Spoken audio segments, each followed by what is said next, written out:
मुल्क भर में अशियाए ज़रूरिया की बढ़ती हुई कीमतों और महंगाई के खिलाफ तेलंगाना कांग्रेस पार्टी की जानिब से हैदराबाद के इंदिरा पार्क पर एहतजाजी धरना मुनज़्ज़म किया गया। इस धरने में कांग्रेस पार्टी के कायदीन साबिक़ वज़ीर चिन्ना रेड्डी, मल्लू रवि, अंजन कुमार यादव, महिला कांग्रेस पार्टी की रियासती सदर सुनीता, रुकन असम्बली सीतक्का, भोलकपुर के साबिक़ कारपोरेटर SM वाजिद हुसैन और पार्टी के दीगर कायदीन व कारकुनों की कसीर तादाद ने शिरकत की।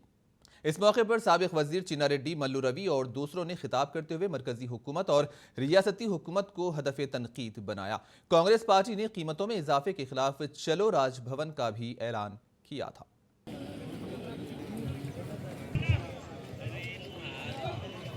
వాటిని ఆక్యుపై చేసి పెద్ద ఎత్తున ప్రజా ఉద్యమం వచ్చింది।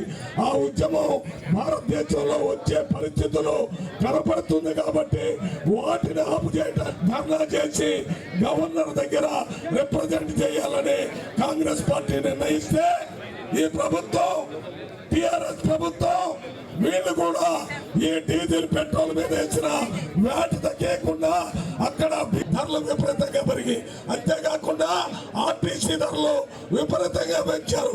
ఎలక్ట్రిసిటీ ధరలు సామాన్యుడు భరించలేనంత పెంచారు। దాంతో పాటు ఇవాళ కేంద్ర ప్రభుత్వం